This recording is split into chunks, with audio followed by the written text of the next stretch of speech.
Bienvenue encore à cette deuxième présentation sur Radio Foyer Chrétien en collaboration avec le ministère Maranatha Christ revient. Et nous saluons aussi tous les frères et sœurs qui sont branchés sur les lignes de prière, spécialement Bombe de Galade.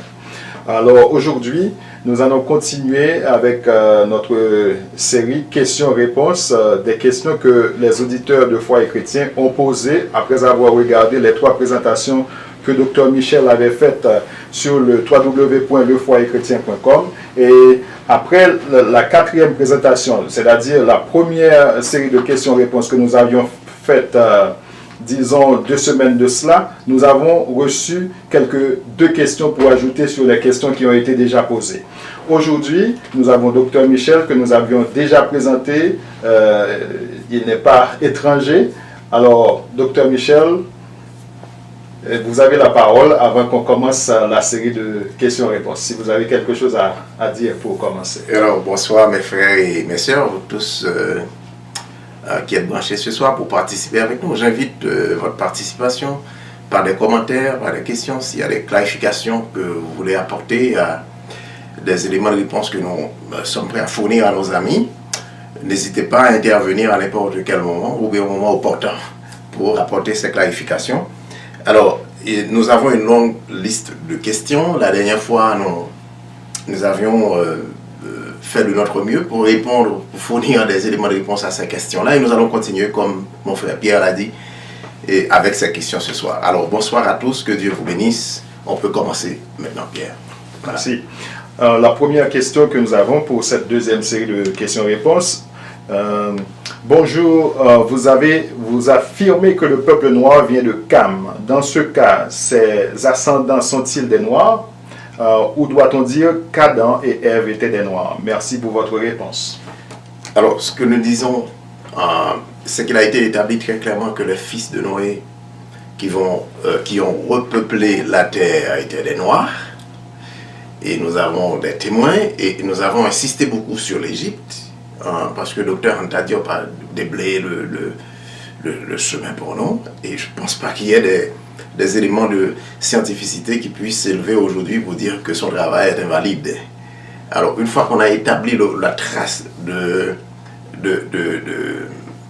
fils de Cam, et qu'on a essayé aussi à travers ce bon livre d'histoire qui est la Bible, de rétablir aussi la trace des fils de Sem.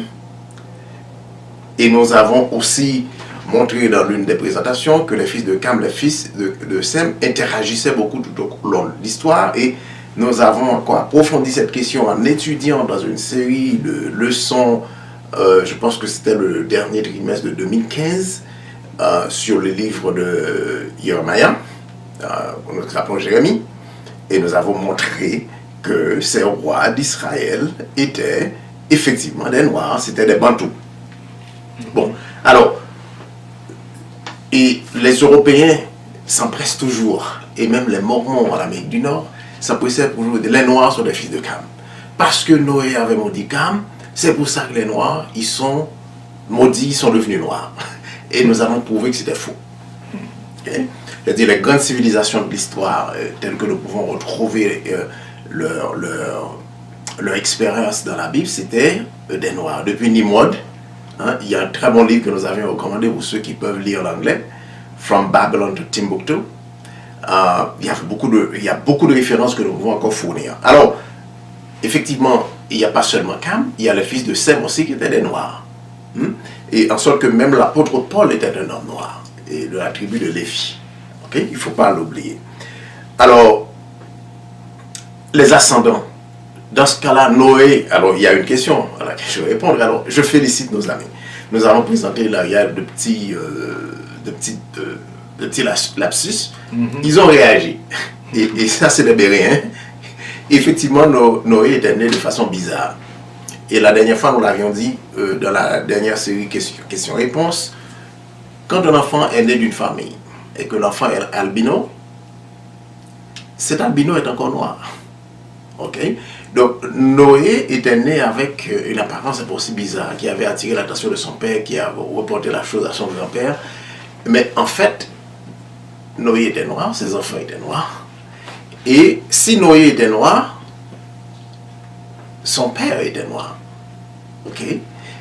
On n'a jamais vu encore dans l'histoire un couple de caucasiens, comme on se plaît à les appeler, de caucasiens qui vont donner naissance à un noir, à moins qu'il y ait eu une ascendance noire dans la lignée de l'un des parents. Mais on va trouver des noirs qui vont donner naissance à des gens clairs. On l'a expliqué la dernière fois, en raison, avec Dr. Washington particulièrement, en raison de la concentration de mélanine et de l'environnement dans lequel on vit. Alors, il y a un très beau documentaire auquel on nous a fait référence la dernière fois, mais c'est le documentaire qui est publié en anglais, qui a montré, c'est un documentaire écoutez-vous, d'une chaîne qui ne fait pas la prédication là, de History Channel, qui a prouvé que Adam était un noir. Donc effectivement, nous pouvons dire que les ancêtres de Noé étaient des noirs. Voilà. La deuxième question. Salut grand frère et merci pour tous les enseignements. À 21h37, on peut lire Ismaël épousa une femme noire. Genèse 21-21. Dans quelle Bible a-t-on ce genre de détails précis sur la race? Quelle est la meilleure traduction française de la Bible que vous me conseillerez de lire? Alors, il parle de référence à la minute 31 et 37 secondes dans le déroulement de la présentation vidéo. Alors, salut mon petit frère. Alors, cette question, c'est une question qui nous vient d'Afrique, hein, je pense. Alors, lisons encore une fois, j'ai en main une Bible anglophone. Mais bien, tu as recherché ce verset. La plupart du temps, j'utilise le King James Version.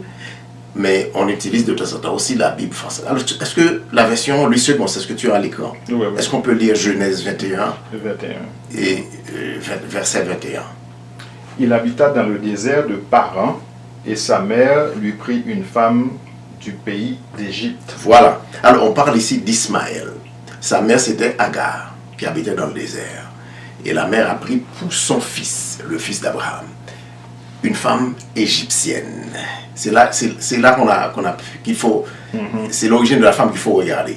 L'Égypte était noire. C'est incontesté. C'est très clairement établi. Alors, la femme de Ismaël était une Égyptienne, comme sa mère était une Égyptienne. Donc, sa mère était noire, l'enfant est noir, et a épousé une femme noire d'Égypte. Voilà. Alors, le verset, tel que c'est dit en français, tel que c'est en anglais, cette femme-là venait d'Égypte. Et les Égyptiens étaient tous des noirs. Voilà. Il y a quelqu'un qui a posé une question très courte. Les Romains étaient-ils des noirs? Je n'ai pas cette évidence. Par contre, de tout ce que j'ai regardé, c'est qu'il y avait au moins 2 rois de Rome qui étaient noirs. C'était Lucius Septimus, et son père, je pense qu'il a régné entre 188 et 217 de notre ère, et son père aussi, qui était né en Libye. Sa mère était donc italienne, était donc européenne, mais son père était un local, et son nom Lucius, c'est un nom typique de la Libye, de Foot, ou bien Pout, comme on veut l'appeler, fils de Camacor, qui était roi en Italie au 1er siècle. Voilà. Alors le frère a demandé, mon petit frère, il m'appelait grand frère, je l'appelle le petit frère, il m'a posé la question de savoir quelle est la meilleure traduction biblique que je lui conseille. Ouais. En français, je ne connais pas vraiment parce qu'on en a déjà parlé. Je pense que hier encore, on en a discuté dans la leçon qu'on a présentée. Il y a une série de filtrage de la parole. Et la première grande version corrompue de cette parole qu'on a retrouvée, et j'excuse mon expression, c'est la Septante, ou bien ce qu'on appelle la Septuaginte, qui est dans la traduction en grec des écritures africaines. Ensuite, quand les Grecs vont être vaincus par les Romains, la Septuaginte va être traduite en latin pour donner ce qu'on appelle la Vulgate. Et de la Septuaginte et de la Vulgate, on retrouve toutes les autres traductions. Et de ces traductions-là vont naître toutes sortes de doctrines que, nous l'avions déjà dit, que Révélation 17 a appelé un ensemble de prostituées. Voilà. nous avons, bon, disons, c'est un commentaire. Salut, j'ai visionné la vidéo Histoire du peuple noir, super, d'autant plus que c'est un frère Michel. Je suis dans cette démarche pour mieux comprendre. Je sors un peu de cette histoire traditionnelle biblique dans nos églises. On reste sur la même feuille de route. Bravo à ce frère. Une chose, à quand la vidéo sur l'esclavage qui nous a concernés, nous qui vivons dans les Caraïbes, la diaspora noire, l'Amérique, et si j'ai bien compris, qui peut être expliquée par la Bible. Je suis martiniquais, je vis en France. En effet, je sens qu'il y a eu une histoire qui a été occultée à notre insu. Ça crée quand même un mal-être ou une assimilation automatique, une frustration aussi pour les chrétiens. On n'arrive pas à s'élever. Alors, je réponds à deux choses. Nous avons effectivement promis de produire une présentation vidéo sur Deutéronome 28. Il y en a plein en anglais qui existent. Et il y a des livres aussi sur ce chapitre, Deutéronome 28. Et j'ai toujours invité les amis, si vous voulez connaître bien l'histoire d'Haïti, l'histoire des Antilles, lisez Deutéronome 28. Et il nous faut prendre, là maintenant c'est difficile de faire de préparer cette présentation au milieu de la session, mais nous n'avons pas oublié, nous le ferons sûrement. Deuxième commentaire que je ferai, c'est que il est surprenant pour plusieurs que le noir soit chrétien et encore moins catholique, pour ce que ces gens nous ont fait dans l'histoire, en termes de la destruction de notre identité, de ce qu'on appelle le whitewashing, ce travail de blanchiment. Blanchiment ou bien blanchissage.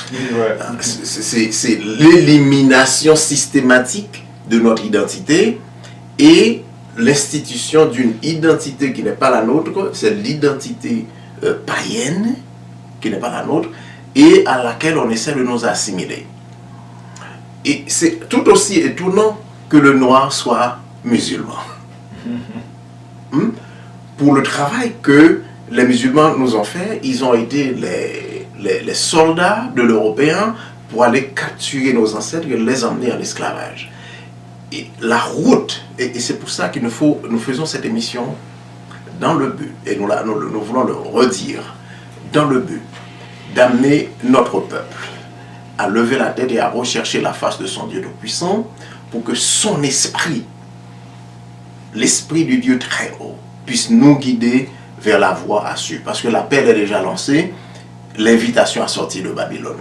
Babylone, c'est cette grande confusion dans laquelle nous nous retrouvons aujourd'hui.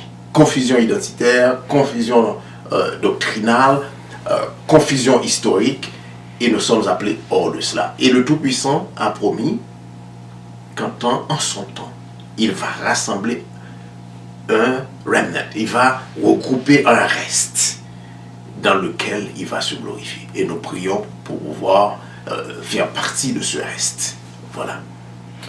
Et l'autre question que nous avons est concernant les descendants de Japheth. Y a-t-il des références bibliques, des références, livres ou documents qui montrent leur migration vers l'Europe? En tant que descendants d'esclaves d'Afrique, Madagascar, on a appris que nous sortons principalement du Mozambique et du Sénégal. Pensez-vous que les Hébreux avaient migré dans ces régions-là aussi? Merci pour les réponses.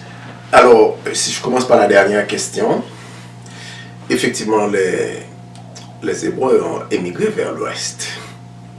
N'oubliez pas, nous l'avions déjà dit, je pense qu'il y a même une sœur qui nous avait posé la question de savoir est-ce que nous sommes sûrs que Jérusalem fait partie de l'Afrique?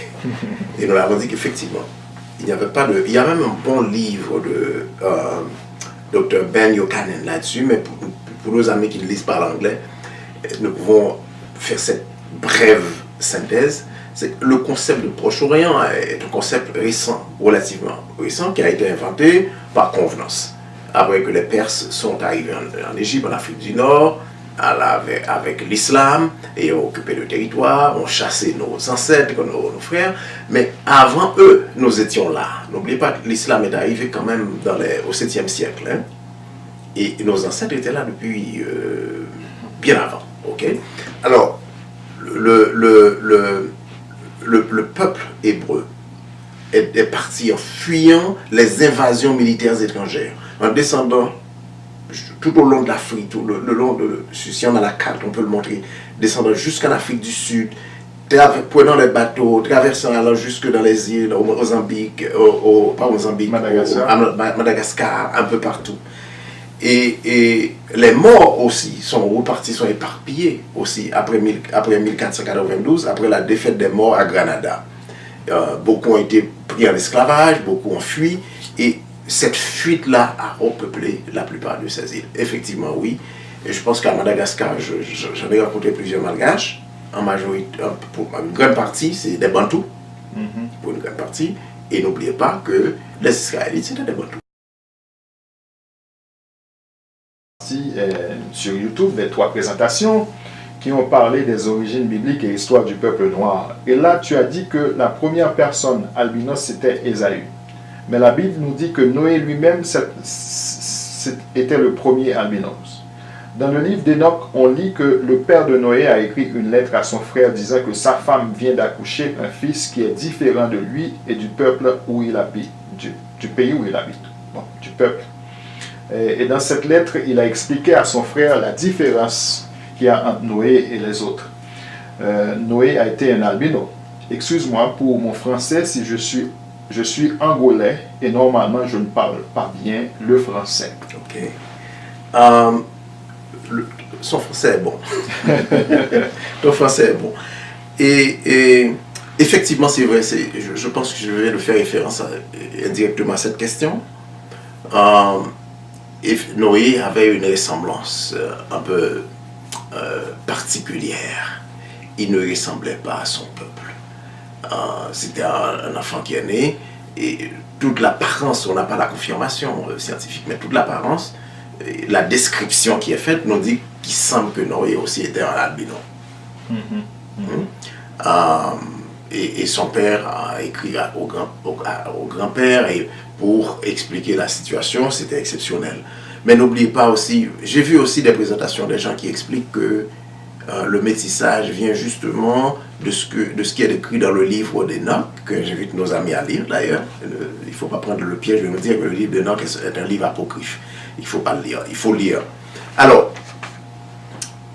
en gros, qu'est-ce qui nous est dit dans ce livre-là? C'est que Noé semble avoir été un albino, effectivement. Donc, Ésaü en serait le deuxième dans ce cas-là. Voilà.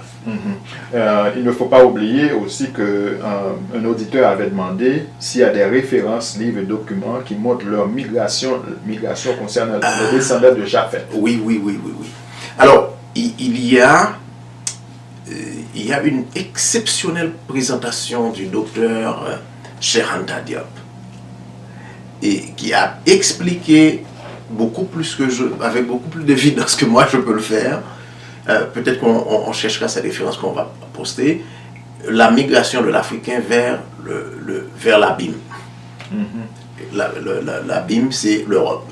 N'oublie pas le mot en hébreu, le nom original d'Europe. Europa, ça signifie abysse, l'abîme. Alors, c'est-à-dire un lieu froid, un lieu noir, fermé, c'est comme un trou.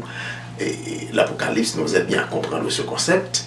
Alors, la migration, et on a expliqué la dernière fois, je pense que dans la dernière série questions-réponses, pour dire que quand le peuple noir, et si je le redis dans les mêmes termes, si je reprends, je prends un millier ou bien je ne sais pas, plus de 2000 Africains ou bien des gens comme moi, comme nous sommes partis dans le Grand Nord canadien ou bien dans un lieu froid et nous restons là, nous nous marions entre nous, on n'a pas besoin de mariage interracial. Au fur et à mesure, de génération en génération, notre peau va devenir de plus en plus claire en raison justement de l'adaptation de notre corps à l'environnement qui va faire que l'absence de lumière, l'absence de soleil et la noirceur va faire que nous aurons besoin de moins de mélanine sous la peau et nous allons perdre constamment de mélanine. Alors, Cheikh Anta Diop est parti de là pour expliquer après plusieurs et siècles de séjour dans des conditions climatiques comme ça, la peau de l'homme s'adapte. Et il y a encore une très bonne référence. S'il peut lire, je pense que 5 milliards d'hommes dans un vaisseau, je pense d'Albert Jacquard. Il n'y a pas tous ces détails, mais il y a aussi de petites fenêtres qui sont ouvertes de ce côté-là. En termes d'identité génétique, mais différence au niveau du teint épidermique qu'on peut retrouver. Mais la meilleure référence, c'est chez Anta Diop. Voilà. Ok. Et la dernière question, pensez-vous que Moïse a vraiment existé? Comme vous le dites vous-même, on ne peut pas interpréter la Bible en excluant les textes historiques et archéologiques. Non, ce n'est pas la dernière question, je dirais, ce n'est pas la dernière. Alors, qu'est-ce que vous pouvez nous dire là-dessus? Je pense que l'histoire a prouvé l'existence de Moïse. Tu sais, au moment de mes études doctorales, Pierre, je partageais mon espace de bureau avec un Israélien qui vivait en Europe et qui avait immigré au Canada, et nous étudions ensemble. Et c'était toujours étonnant pour lui. Alors nous étions trois dans le grand espace, nous avions 3 bureaux. Et étonnant, quand j'arrive le matin, s'ils sont là, je demande un petit moment de silence pour que je m'agenouille et que je prie.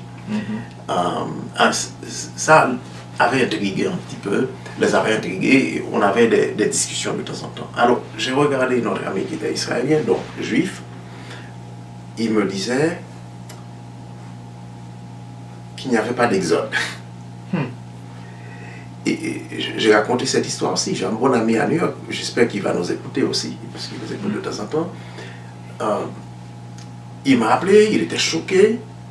Shlomo Sainz, qui a écrit ce livre-là, L'invention de la nation d'Israël, qui disait qu'il n'y avait pas d'exode, ses ancêtres n'étaient jamais dans le exode, c'est un mensonge, etc. Et mon ami m'a appelé à New York, il m'a dit Shlomo Sainz, qui est un juif et qui renie son identité. Je lui ai dit, mais non, il ne renie pas son identité. Puis je lui ai dit qu'il est en train de dire la vérité, ses ancêtres n'étaient jamais en esclavage en Égypte. Parce que ses ancêtres étaient des Khazars. Les Khazars n'étaient jamais en esclavage en Égypte. Mes ancêtres, je dis tes ancêtres, nos ancêtres étaient en esclavage en Égypte. Donc lui, il ne se sent pas obligé de reconnaître notre histoire, parce que n'oubliez pas que nous sommes là parce que nous sommes en Amérique aujourd'hui. Dans les conditions où nous sommes venus en Amérique, parce qu'il y a justement, il y a eu ce grand mouvement de nettoyage, de blanchiment, de destruction de notre identité. Et il y a un très bon livre, si notre ami lit l'anglais, c'est un bon livre de William Chancellor, qui parle, c'est pas encore traduit, et je m'étais promis de traduire la plupart de ces livres-là pour l'audience francophone. Mais encore, tu vois la grande contrainte, on fait l'effort, on paye les frais, on s'endette pour les imprimer, mais on n'est pas sûr de pouvoir générer les coûts d'impression et tout cela. Mais je ne cherche pas à faire de profit. Mais William Chancellor, quand il a découvert cette histoire, l'histoire du peuple noir, il était prof à Howard University de Washington, qui est à concentration noire. Il a vendu sa maison pour trouver de l'argent pour aller faire de la recherche. C'est comme un homme qui a trouvé une mine dans un champ, qui est allé vendre ce qu'il avait pour aller explorer cette mine d'or. Alors, il a écrit un livre sur la destruction de l'identité du noir aussi. Et dans ce livre-là, vous allez voir, c'est des gens qui ne prêchent pas l'évangile, mais qui vont confirmer l'existence des personnalités que vous voyez dans la Bible, incluant Moïse. Donc Moïse a bel et bien existé d'après les faits historiques dont nous disposons. Voilà. Et prochaine question, comment peut-on dire que la Bible est d'origine noire? Quand nous lisons la Genèse, c'est problématique. La fameuse histoire de Cam. Je n'ai pas très bien compris la question, par exemple. C'est comme ça qu'on a oui, c'est la question est arrivée comme ça, mais je ne l'ai pas très bien compris. Comment peut-on dire que la Bible est d'origine noire? Laisse-moi clarifier. Au risque de choquer la plupart de nos amis qui nous écoutent, mais la vérité choque. Et parce que j'en ai discuté avec un jeune collègue, un jeune pasteur, je devrais dire, qui est arrivé dans Dieu avec sa maîtrise, il a toutes ces choses. Et quand je lui dis, est-ce que tu sais comment le canon a été formé, le canon biblique? Sais-tu comment ce canon a été formé? Connais-tu l'histoire de la formation du canon? Alors il m'avait déjà dit, en anglais, il m'avait dit, Doc, the way you break things down is making the New Testament irrelevant. Alors, pour dire, la façon dont tu présentes les choses va rendre le Nouveau Testament, va enlever toute pertinence.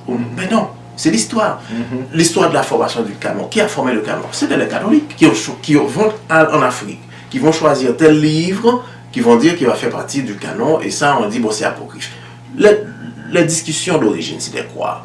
Qu'on n'allait pas, si on prend Marcion, le travail de Marcion, ce qu'il disait, c'était que ce Dieu de l'Ancien Testament était un Dieu vindicateur, je n'aime pas ce Dieu-là, donc les livres de l'Ancien Testament, on va les retirer, on va faire que la Bible commence avec Matthieu.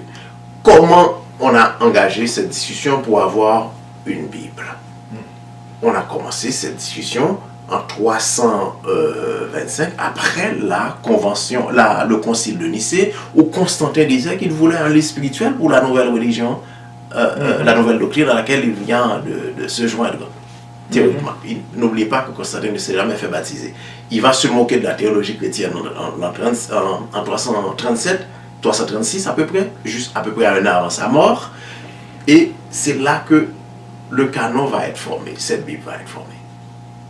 Avec 18 livres. Et après, ils vont remettre la Torah, ils n'ont pas le choix.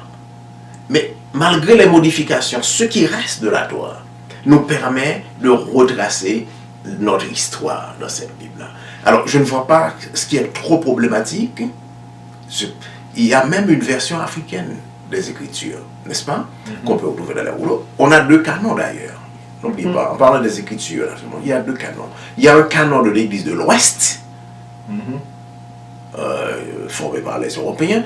Il y a un canon de l'Église de l'Est, et l'Église d'Éthiopie. Dans l'Église, par exemple, dans le canon de l'Est, le livre d'Enoch n'est pas considéré comme un livre apocryphe. Quand les Européens sont arrivés, regardez le Maccabée, premier livre de Maccabée, tel que Maccabée décrit les atrocités des Grecs. Pensez-vous que les Grecs allaient mettre ce livre-là dans le canon? Les Romains allaient mettre ce livre-là dans le canon? C'est comme si on demandait aux Français de plébisciter ou bien d'écrire un bon livre pour montrer que Dessalines était gentil, c'était un bon gars. Il ne va jamais le faire. Ils ne vont pas même reconnaître l'histoire d'Haïti. Ils ne vont même pas reconnaître que l'armée haïtienne avait défait l'armée de Napoléon. Ok? Il ne faut même pas le reconnaître. Alors, on est dans cette dynamique-là en termes de l'histoire des Noirs. Voilà. Alors, il faut, alors, notre invitation en faisant cette présentation, à répondre à la question, à l'interagir avec nos amis, c'est d'inviter tout le monde. Cherchons ensemble. Allons en profondeur ensemble. C'est ce que nous sommes en train de faire. C'est l'appel à la collaboration pour retrouver la vérité historique. Voilà. Très bien. Jusqu'à ce jour, nous n'avons trouvé aucune trace de ces différents personnages mentionnés dans la Bible. Comment expliquez-vous cette thèse? Quel personnage? Est-ce qu'il voulait parler peut-être de Moïse, de Yahushua, de Paul ou bien d'Abraham? On n'a pas retrouvé... Regardez, j'ai expliqué ça à mon petit garçon. Ce que les Européens ont fait, c'est d'enlever nos visages. Napoléon est arrivé en Égypte. Qu'est-ce qu'il a fait?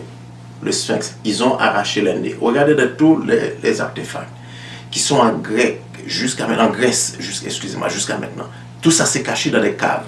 Ils ne veulent pas vous montrer qu'il y a un excellent livre à lire. Un excellent livre. Si cet ami qui a posé cette question peut lire l'anglais.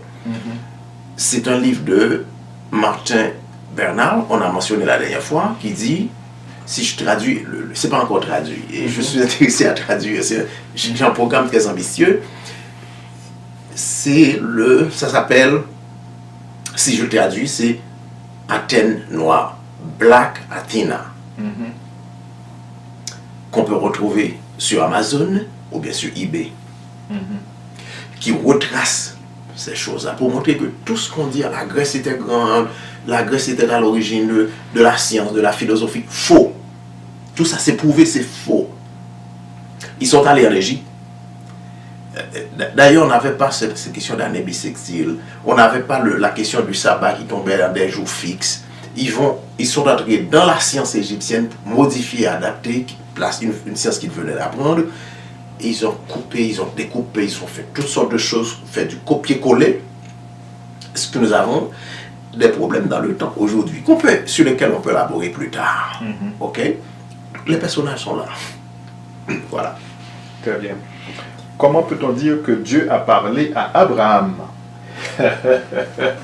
Comment peut-on dire que Dieu n'a pas parlé à Abraham?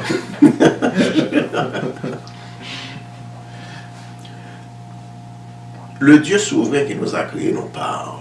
Il a parlé à nos ancêtres. Si nous n'entendons pas sa voix aujourd'hui, c'est en raison de notre désobéissance, de notre éloignement de ses voix. Et je vais référer nos amis encore une fois à Deutéronome 28. Je pense que les 14 premiers versets de ce chapitre nous disent, et disent à nos ancêtres, si vous êtes fidèles, voici les bénédictions qui vont suivre, si vous êtes. Mais si vous désobéissez, du verset, je pense verset 15 jusqu'au verset 68, voici les malédictions qui vont s'abattre sur vous. Et quand vous lisez tout cela, vous retrouvez l'histoire d'Haïti. Vous allez adorer des dieux que vos ancêtres n'ont jamais connus. Nos ancêtres n'ont jamais connu une divinité grecque qu'on appelait Jesus et qu'on nous fait adorer sous le nom de Jésus aujourd'hui. N'est-ce pas? Nos ancêtres n'ont jamais connu ce personnage. Quand le Messie est arrivé, on l'a dit la dernière fois, son nom c'est Yahushua. Il y en a qui disent Yeshua, mais c'est Yahushua. Les Grecs n'ont pas trouvé de nom, n'ont pas trouvé d'équivalence. Ils ont trouvé l'équivalence de leur Dieu qui s'appelait Jesus. Et qui vont, quand la lettre J va être inventée, on l'a dit dans les années 1500, ils vont mettre la lettre J pour faire Jésus, que nous répétons, nous prions ce Jésus. On nous donne encore un visage de blanc, et ce visage de blanc, n'est-ce pas, c'est César Borgia, le cousin de Michelangelo. Alors nous adorons des images dans nos prières de tous les jours, et nous sommes confortables. La plus grande difficulté pour nous, notre frère, c'est que, mon frère, c'est pour moi, pour chacun de nos amis, c'est de quitter les mauvaises traditions, de quitter les mauvaises habitudes. C'est très dur parce que nous sommes nés là-dedans, nous ne pouvons pas sortir de ces traditions et nous n'arrivons pas à sortir de ces traditions-là. Voilà, alors pour nos amis qui nous écoutent en ligne, vous pouvez poser des questions et nous donnons encore plus d'explications par rapport à ces questions-là. Voilà. La prochaine question. Et nous savons très bien qu'Akhenaton, le créateur du monothéisme, j'aimerais avoir plus d'explications et des réponses en adéquation avec l'histoire antique kamite, scientifique, archéologique. Tu sais, quand j'ai lu cette question, je me suis dit, mon frère ou ma soeur qui a posé cette question a beaucoup de connaissances sur cette aspect-là. Il ou elle aurait pu nous partager avec. Alors, Akhenaton, c'est qui? Akhenaton, c'était un ancien pharaon d'Égypte. C'était un noir, un pharaon d'Égypte, qui faisait partie de ce qu'on appelle la 18e dynastie. La succession des rois en Égypte s'est divisée en dynasties. Il y a environ 31 dynasties, et lui, il faisait partie de la 18e dynastie. Pendant les 5 premières années de son règne, il s'est fait appeler Amenhotep IV. C'était son nom, Amenhotep IV.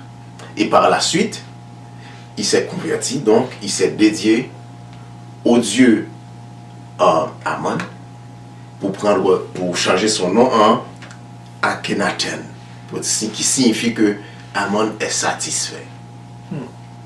C'est-à-dire, il se dédie au plaisir de ce dieu unique, mais dire qu'il est l'invention du monothéisme, c'est beaucoup dire. Ok? Donc c'est vrai qu'il a adoré un seul Dieu au lieu d'adorer plusieurs divinités pour faire plaisir à ce Dieu-là. Mais ce n'est pas le Dieu des héros qu'il adorait. Et j'en doute très fort. À moins que notre frère ou notre soeur peut nous montrer qu'il s'agissait de notre Dieu dont le nom est Je suis le Yahweh. Alors si il peut nous montrer là, alors nous allons fouiller. Mais il a juste adoré une divinité unique à laquelle il s'est dédié entièrement. Et son nom signifie Amon est satisfait avec lui, satisfait avec sa comment dirais-je, c'est l'anglais qui montre dedication, sa consécration à lui. Voilà. Et nous avons 2 questions qui nous restent. Si les Noirs sont originaires de la Bible, comment quand nous regardons ce peuple qui souffre depuis son contact avec l'Europe. Comme disait Aimé Césaire, le drame de l'Afrique, c'est d'avoir croisé l'Europe. Nous aurions pu passer l'heure à discuter de cette question. Cette question est profonde. En effet, oui, il y a l'histoire de la Bible, c'est l'histoire du peuple noir. Point. Yahushua, le Messie, était noir. Tous les prophètes hébreux étaient des noirs. Nous invitons notre ami à regarder nos présentations qui sont déjà postées sur le site du Foyer Chrétien. Et on peut aller encore, c'est des sommaires que nous avons fait, donc on peut aller plus en profondeur. Qu'est-ce qui nous est arrivé? Comment sommes-nous réduits à l'esclavage? Le Dieu Tout-Puissant nous a avertis que nous avons des ennemis. Et tu sais, ce même jeune pasteur qui m'a appelé, il m'a dit donc, je vais venir chez toi ce vendredi, n'est-ce pas? Je l'attends avec son épouse, ils vont venir chez moi ce vendredi pour qu'on discute. Parce que je lui disais ces choses-là, il ne croyait pas. Jusqu'au moment où la semaine passée, il donnait, c'est pas un jeune pasteur, il donnait des études bibliques à un caucasien, ce qu'on peut appeler un blanc, mais qui faisait partie de sociétés secrètes de la franc-maçonnerie, de toutes sortes de choses comme ça, qui pratiquaient la magie. Alors, ce gars a décidé de quitter ces pratiques-là et de se joindre à l'église adventiste. Alors, ce jeune pasteur est en train de lui donner des études. Il m'a appelé, peut-être qu'il m'écoute, là, il va m'écouter, quand je raconte son expérience, et je trouve l'expérience intéressante. Et cette personne, cet étudiant de la Bible, qu'il encadre, lui a regardé, lui a dit, est-ce que vous savez pourquoi les Noirs souffrent autant? Il a dit, non, que pouvez-vous me dire? Alors, il a dit, vous savez, les Noirs souffrent autant parce que chaque fois que l'ennemi regarde un Noir, la couleur du Noir lui rappelle le Messie et il veut le persécuter. Alors, le Tout-Puissant nous a avertis. L'ennemi est constamment là pour nous dévorer. Il rôde autour de nous. Notre force ne réside qu'en lui. Et nous n'avons jamais voulu croire. Je dis nous parlons de nos ancêtres. Alors, quand nous nous séparons de notre Dieu, quand nous nous éloignons de notre Dieu, l'ennemi a la partie belle, la partie facile. Et le Deutéronome 28 avait bien prévu que nous aurions été emmenés dans des bateaux, dans des lieux que nous ne connaissions pas, que nos ancêtres ne connaissaient pas, que nous aurions été amenés à adorer des dieux que nous ne connaissions pas, que nous retrouvons aujourd'hui, et ça me dérange beaucoup, que nous retrouvons aujourd'hui à adorer un Jésus, n'est-ce pas, qui est César Borgia, qui est un Européen, qui est totalement de l'idolâtrie, et nous sommes profondément ancrés dans le paganisme. C'est là la source de nos problèmes. Aimé Césaire avait raison. Le malheur de l'Afrique, c'est d'avoir rencontré l'Europe. Quand l'Europe est arrivée, regardez ce qu'ils ont fait à Timbuktu. On pourrait revenir dessus. Regardez ce qu'ils ont fait à Timbuktu. Depuis Babylone. Bon, ils n'étaient pas là, mais depuis les Grecs, les Romains, qu'ils ont fait, ils ont enlevé nos identités, ils nous ont soumis au paganisme, ils ont détruit notre identité, n'est-ce pas? Tout cela, c'est le résultat de notre désobéissance. Si nos amis regardent cette série de leçons que nous avions étudiées sur le livre de Jérémie, le livre de Jérémie, pour voir comment Yahweh plaidait avec les rois d'Israël, disant que parce que vous vous adonnez à l'idolâtrie, parce que vous avez désobéi à ma voix, je vais vous livrer à Nebuchadnezzar. Ils vont vous emmener avec des anneaux au nez.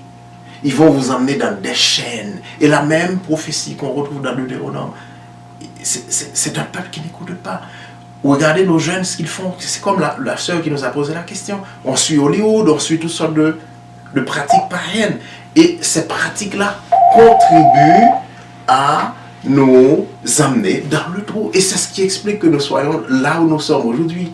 Alors, nos amis qui sont en ligne, qui nous écoutent, ils peuvent nous donner leur perspective, mais les faits historiques sont là pour prouver que nous sommes descendus dans cette profondeur en raison justement de l'infidélité de nos ancêtres. Voilà, Pierre. La dernière question. Et pourquoi nous portons des noms esclavagistes jusqu'à ce jour?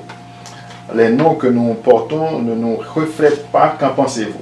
Nous sommes le seul peuple au monde qui porte des noms étrangers et nous en sommes fiers. Nos noms ne veulent rien dire. Tu sais, j'ai un collègue ici qui enseigne la théologie sur le campus. Je ne veux pas citer son nom. Mais il était fier de son nom parce qu'il est anglophone, il porte un nom, son père lui dit, nous, les intel, nous sommes ci, nous sommes là.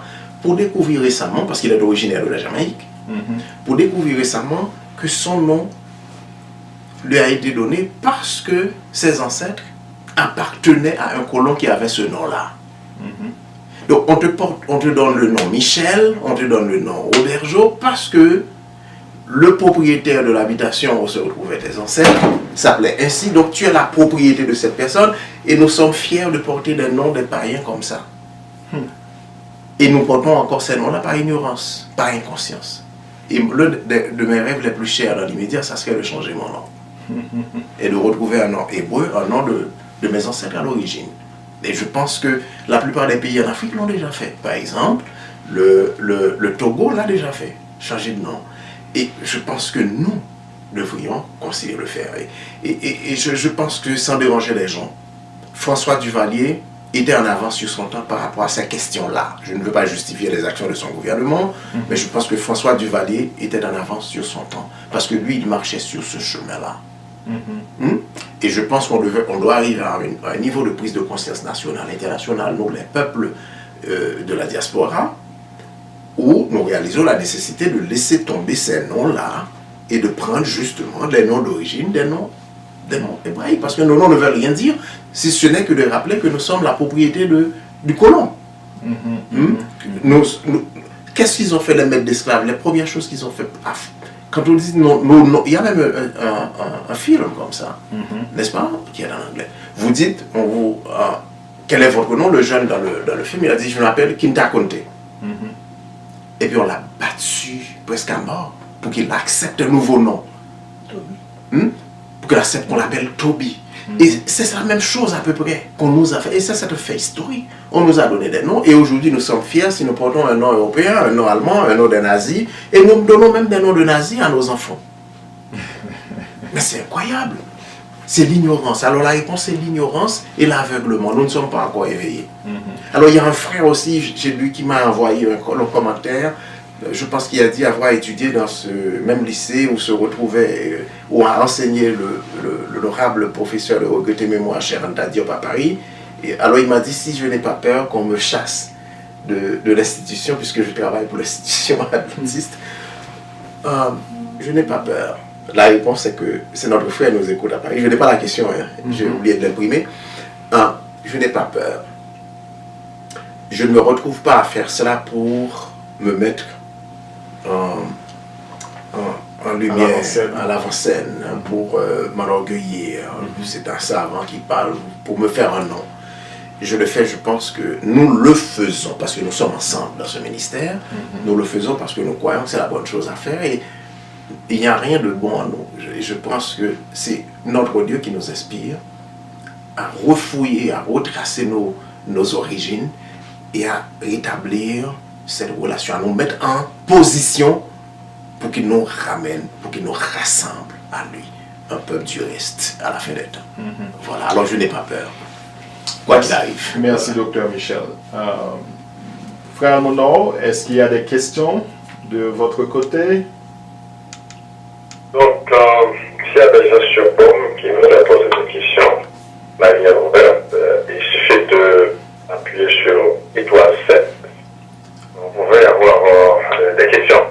Donc, juste avant que BOM, je sais que quand même, il y aura des gens quand même qui ont des commentaires.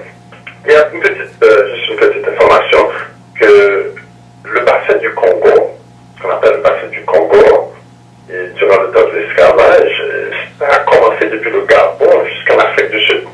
Donc, y compris le pays qu'on appelle du Madagascar, après, bon, pas tout le Madagascar, parce que l'île de Madagascar, y compris des Bantou et des autres gens qui sont venus dans l'île.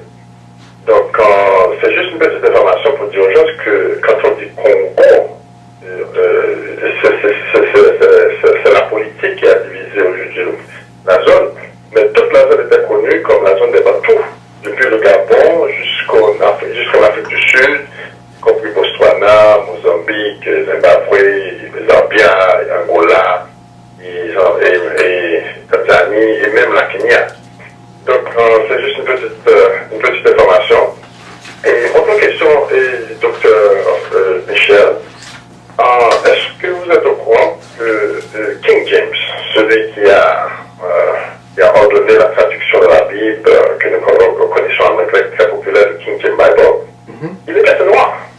Il était, évidemment, il était un mulâtre. Il n'est pas tout à fait noir, mais un mulâtre. Mais pour les Américains, c'est un noir. Est-ce que vous êtes au courant de cela? Oui, je l'ai lu. J'ai lu un article sur son origine.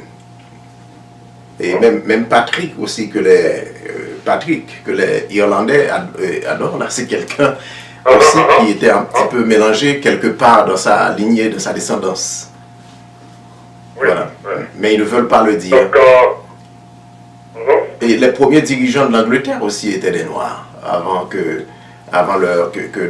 ce pays-là soit civilisé. Et ils ne veulent pas l'admettre. Et on l'a dit la dernière fois dans la dernière présentation, l'Europe, c'est l'Afrique qui a amené le développement à l'Europe. Avec les morts. Oui, avec les morts. Oui. Avec les morts. Bien sûr. Donc, et autre chose à dire aussi, c'est que les Blancs, pas que les Blancs ne nous maltraitaient pas. Avant l'esclavage comme ça, il paraît qu'il y a quelque chose qui s'est changé depuis le blanchissement des images, des icônes, et tout ce qui était noir en Europe, on a tout blanchi. Et par exemple, les anciennes statues de Jésus et Marie qui étaient noirs. Je ne sais pas si vous êtes au courant de ça. Oh, oui. Toutes les anciennes icônes, les statues, les Madones. La Black Madonna, oui. Qui sont là jusqu'à présent, ils étaient des noirs. Il y en a en Pologne. Oui, il y en a en Pologne encore jusqu'à maintenant, oui. Oui. On a tout changé, on a publié au monde des images blanches avec Leonardo da Vinci et Michelangelo. Voilà. Donc, c'est dans cette période-là, on a changé, et puis maintenant le monde est un peu ivre avec ces images-là. Donc, toutes les images, et on n'avait pas eu de problème. Durant le temps de l'empereur Justinien aussi bien, il y avait un coin d'argent, un morceau de pièces d'argent qu'on a fait sortir. D'une côté, on a l'image du Christ qui était de noir, de l'autre côté, on a l'image de l'empereur qui était de blanc. C'est-à-dire Justinien, on parle ici de 540, 560 de notre ère. Il n'avait pas de problème d'accepter le noir, et Jésus-Christ noir. Il n'y avait pas de problème avec ça.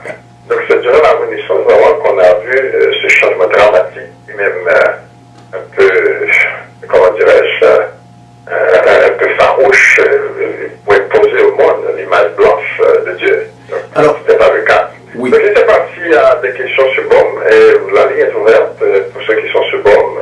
Si vous voulez avoir des commentaires ou questions, vas-y. Ok, je remercie à la personne qui parlait, j'ai oublié son nom, je m'excuse. Oui, Dr Michel et frère Aubergeon. Et je dis merci à Dr Michel, bien que je viens d'arriver, et frère Aubergeon. La question que j'aimerais poser, c'est que il y a une sorte de confusion pour moi, ou du moins je ne comprends pas bien l'Afrique, parce que je sais que l'Afrique c'est le berceau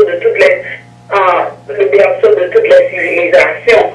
Et je n'arrive pas à disséquer entre l'Égypte et l'Afrique.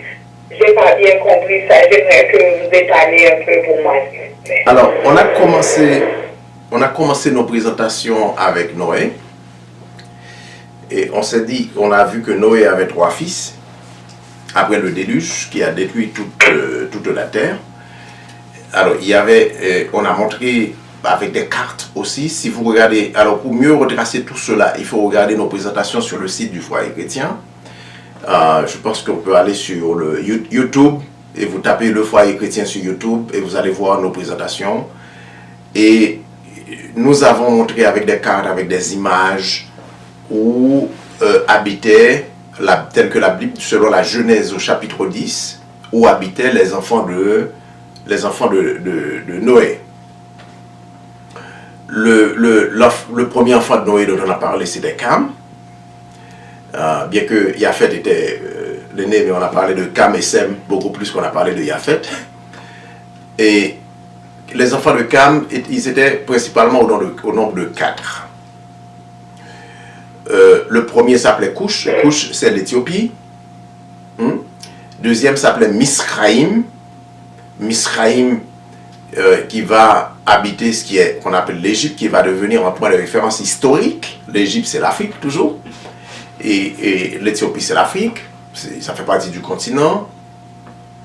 Troisième fils de Noé, de Cam, disons, petit-fils de Noé, c'était Put, c'est la Libye. Et la Libye, un nom qu'on retrouve, c'est ce monsieur-là qu'on appelle Joseph d'Arimathée, qui avait porté la croix du Messie. Il venait de la Libye. Simon, celui qui est Simon, je pense, qui avait porté la croix. Pas Joseph, excusez-moi. Simon qui a porté la croix, il venait de là. Simon de Cyrène, c'est ça son nom. Voilà, Cyrène, c'était le pays de Put. Alors, ça montre l'interaction qu'il y avait entre Sem. Alors, nous avons montré tout cela. Et quatrième fils de Cam s'appelait Canaan. Et la Bible, au chapitre 17, vous lisez bien la Genèse au chapitre 17, chapitre 10, chapitre 11, il nous donne les noms des fils de Canaan. Et le mot Canaan est devenu symbole du ciel maintenant. Et Canaan va être le théâtre de toute l'histoire spirituelle des nations.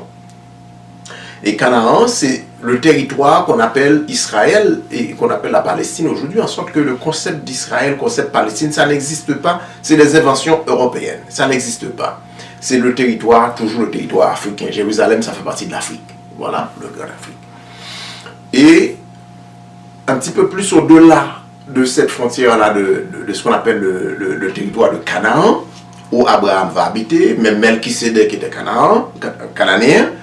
Et nous avons présenté aussi pour montrer que nous n'avons pas d'évidence très claire, montrer que très certainement Melchisédek était un noir, parce qu'il était originaire de Canaan. Et Abraham, qui était descendant de Sem, Abraham va venir habiter en Canaan, et ses descendants vont habiter en Canaan, ensuite vont aller en Égypte.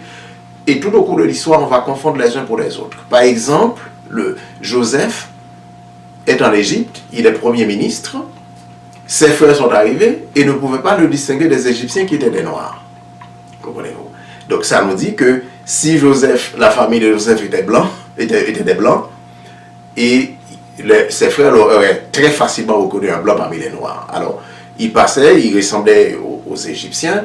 Alors, c'est tout ça le continent de l'Afrique. En sorte que, quand nous regardons l'histoire de Sem et l'histoire de Cam, et ce sont ces deux peuples-là qui nous ont donné tout ce que nous avons comme écriture, que les filles de Japhet vont venir en Afrique plus loin, et je me suis gardé de présenter les descendants de Japhet. Il y a des documents, on l'a dit, mais je veux que l'Européen dise d'où il vient.